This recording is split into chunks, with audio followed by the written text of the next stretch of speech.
ating ipagdiriwang ang araw ng Pasko. Ang Pasko ay panahon ng pag-unawa, panahon ng pagmamahal, at panahon ng pagpapatawad. Bilang isang pamantasang nagmumuna, hindi lamang sa rehiyon ng Maynila, kundi sa buong Pilipinas, sabay-sabay nating buksan ang pagdiriwang ng Pasko sa ating mahal na pamantasan. Ito ay pumapaloob sa pagdiriwang ng ika-19 na taon ng pagkakatatag ng ating pamantasan at simula ng pagdiriwang ng ika-20 taon pagkakatatag ng ating pamantasan. Sana'y huwag nating makalimutan ang tunay na diwa ng Pasko. Ang Pasko ay sinisimbolo ng parol na nagbibigay liwanag sa lahat.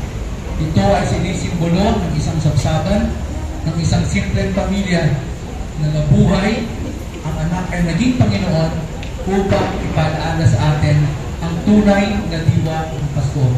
Mula sa pamunuan ng Taguig City University, ang pag-iilaw ngayong gabi ay isang pagdiriwang, simpleng handog ng ating Engineering and Property Management Services Division, headed by Architect Aguilar, Chief Mark, and Chief Noli, sa ng 26 na empleyado ng kanilang departamento.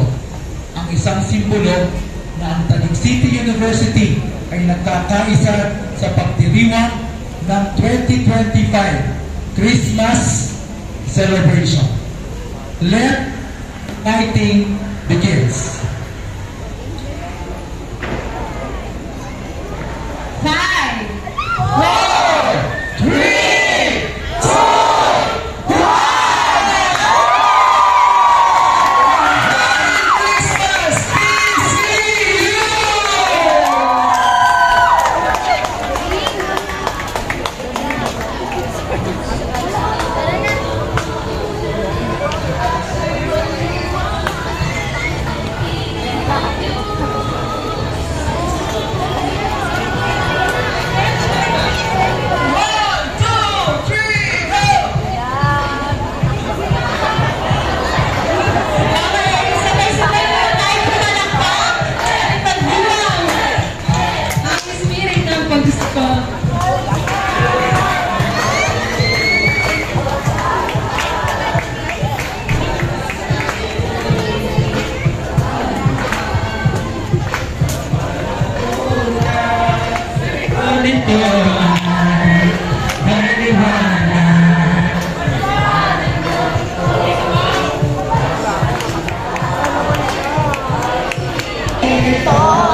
Salamat sa liwanag mo, muling magkakakulay ang Pasko.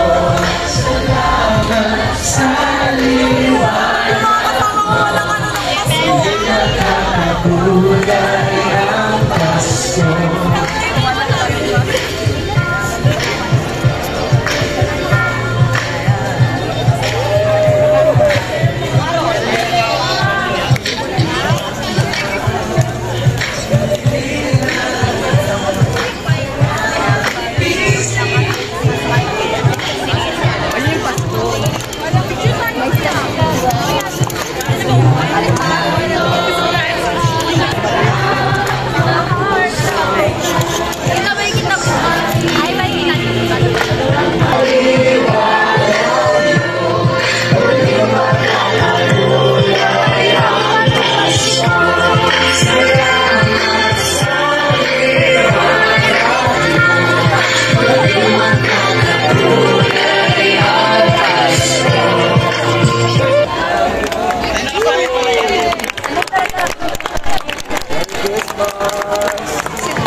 iyong pagkabulat.